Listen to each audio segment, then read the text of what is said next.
اس شعر کے ساتھ پروفیسر افروز عالم سر کو مدعو کرتا ہوں کہ لڑائی کرنا ہوگی تو عداوت کون جانے گا، لڑائی کرنا ہوگی تو عداوت کون جانے گا، محبت سے نہ جیتو گے محبت کون جانے گا. اور کوئی منصف رہے باقی، کوئی منصف رہے باقی جو ملزم کو سزا دے دے، کوئی منصف رہے باقی جو ملزم کو سزا دے دے، اگر ایسا نہ آئیں گے عدالت کون جانے گا، محبت سے نہ جیتو گے محبت کون جانے گا. میں سر سے گزارش کرتا ہوں کہ سر آپ سے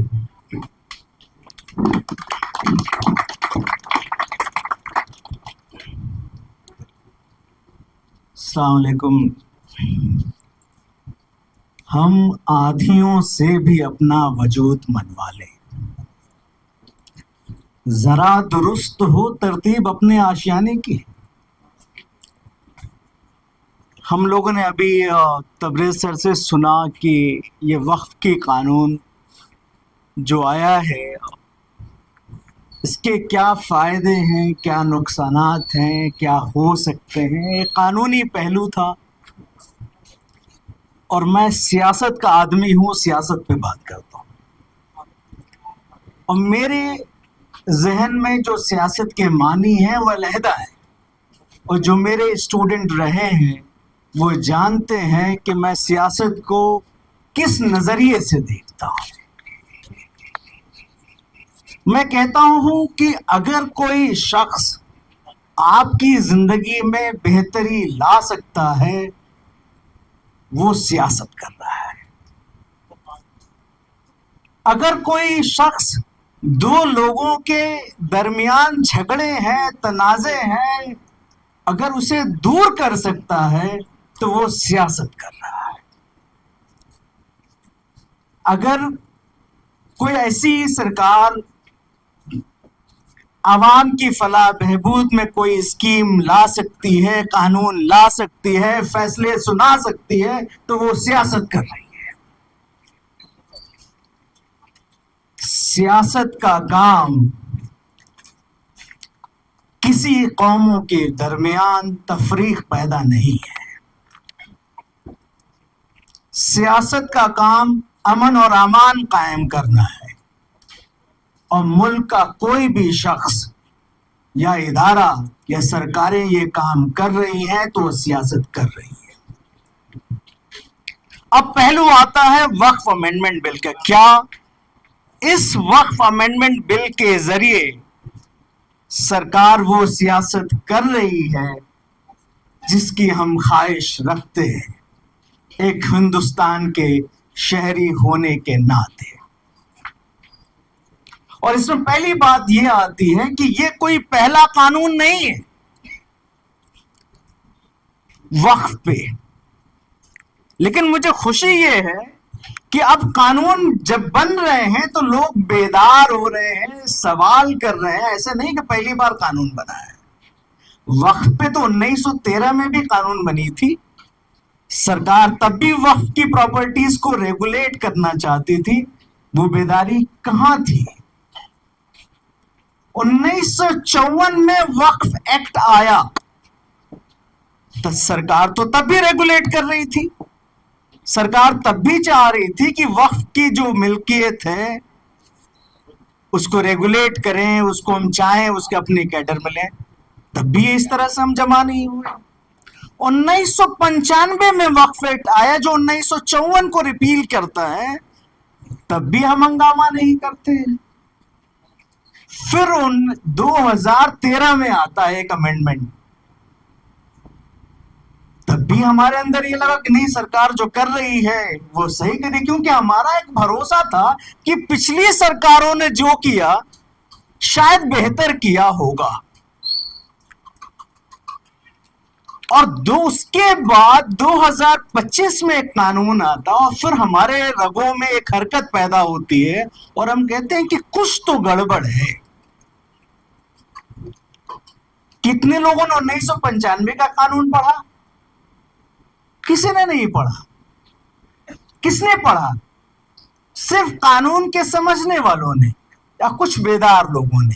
99.9% لوگ اس ایکٹ کو بھی نہیں پڑھے ہوں گے اس ایکٹ میں تو مجھے خوشی یہ ہے کہ اس قائد قانون نے کچھ تو بیداری پیدا کی ہمارے اندر کہ ہم ملک کے قانون کو سمجھنے کی کوشش کرنے لگے. اگر یہ بیداری آپ کے اندر ہوتی تو سوچو، ایک کچھ پہلے ایک چناؤ ہوا تو تم لوگوں کو یاد ہے 15 لاکھ کا وعدہ تھا. کوئی چناؤ تو کوئی بتائے گا کون سا چناؤ تھا جس میں کہا گیا تھا 15 لاکھ آئیں گے آپ کے پاس؟ اچھا دیکھو یار، میں تو ہلکے میں لے رہا تھا. کیوں وعدہ کیا گیا تھا؟ کیونکہ کہا گیا تھا کہ کالا دھن اتنا جمع ہے، اگر وہ ہمارے دیش میں آ جائے تو ہم تمام شہریوں کے اکاؤنٹ میں اگر اس کو کیلکولیٹ کریں گے 15 لاکھ آئے گا. یہی تھا کالا دھن کا، کیونکہ اس کا ایک بیس تھا، بنیاد تھی. تو میں نے کہا میں اب اپنا کیلکولیٹ کرتا ہوں اپنے قوم کے لوگوں کا. ابھی تبریز سر نے بہت سارے ڈیٹا دیا. 2006 میں ایک سچر کمیٹی بنی تھی، رپورٹ اس کی آئی تھی، اور اس رپورٹ میں کہا گیا کہ ہمارے پاس اتنی زمینیں ہیں کہ ہم ابھی بتایا کہ کوئی بھی غریب نہیں ہوتا. سوچو کہ ہمارے پاس 9 لاکھ پراپرٹیز ہیں جس کی سائز جو ہے 2024 کے رپورٹ میں، جس کو پارلیمنٹ میں ایک سوال کے ذریعے دیا گیا تھا، 38 لاکھ ایکڑ زمین ہے. مسلمانوں کی آبادی کتنی ہے؟ 22 کروڑ 25 کروڑ مان لو. تو اگر ہم 38 لاکھ کو 25 کروڑ میں بانٹ دیں تو کیا ہمیں پردھان منتری آواس یوجنا کی ضرورت ہے؟ ہر شخص کے پاس 3 BHK ہوتا. امیجن کرو یار، سب کے، ہمارے پاس 38 لاکھ ایکڑ زمین، اور سب سے بے گھر کون؟ یہ کیا بی جے پی کی سرکار نے آپ کو بے گھر کیا ہے کیا؟ وقف کی پراپرٹی 2014 میں آئی ہے. زمانے سے وقف چلا آ رہا ہے. ہمارے پاس آج بیداری ہے کہ قانون پہ سوال کر رہے ہیں. سوال کیوں نہیں کیا کہ ہم بے گھر کیوں ہیں جب 38 لاکھ ایکڑ زمین ہے؟ ہر شخص کے پاس 3 BHK ہوتا. سوچو، سب کے پاس اپنا مکان. سوچو یار، چھوڑ دو اسے. 2006 کے سچر کمیٹی نے کہا کہ جتنی انکم ہم جنریٹ کر رہے ہیں وقف کی پراپرٹی سے، وہ 165 کروڑ روپے کی انکم تھی. اور کہا کہ ہمیں 1200 کروڑ ہمیں انکم ملنی چاہیے تھی، 12,000 کروڑ انکم ملنی چاہیے تھی، اور ہم نے صرف جنریٹ کی 165 کروڑ. کھایا کس نے یار؟ گیا کہاں وہ پیسہ؟ 12,000 کروڑ ہونا چاہیے تھا. 2005 کی وہ ڈیٹا ہے، 6 میں ریلیز ہوئی، اور آج کتنے سال ہیں؟ 20 سال. یعنی کہ وہ 12,000 کروڑ کو اگر ہم بینک میں انویسٹ کر دیتے تو ہمارا کمپاؤنڈ انٹرسٹ ملا کر کے کم سے کم کچھ نہیں تو ہم 2-2.5 لاکھ کروڑ تو ہوتا ہی ہمارا. اور 2-2.5 لاکھ کروڑ کو اگر 70% مسلمان جو غریب ہیں اگر ان میں بانٹ دیا جاتا تو سب کے اکاؤنٹ میں کتنا آتا؟ مجھے لگتا ہے کہ 40-50 ہزار روپے تو سارے مسلمانوں کے اکاؤنٹ میں آتے ہی آتے. آئے کیا؟ گئے کہاں؟ ہمارے لوگ تھے نا اس بورڈ میں. 32 بورڈ تھا، ایک سینٹرل وقف کاؤنسل تھا، اس کے پاس 38 لاکھ ایکڑ کی زمینیں تھیں، اس کی اپنی ریونیو بڑھ سکتی تھی 2.5 لاکھ کروڑ کی. اور میں آپ بتا دوں ان زمینوں کی قیمت 2006 میں جو سچر کمیٹی نے بتایا تھا کہ 1.26 لاکھ کروڑ زمینوں کی قیمت. زمینوں کی قیمت آج کل کتنی بڑھتی ہے؟ کچھ تو پراپرٹی ڈیلنگ بھی کر رہے ہو آپ لوگ، میں نے سنا ہے. تو ایک زمین خرید لو تو کم سے کم 15% تو بڑھے گا سالانہ زمین کا. آج وہ 31 لاکھ کروڑ کی پراپرٹی ہے آپ کی. بھارت کا بجٹ ابھی جو پیش ہوا وہ کتنے کا تھا؟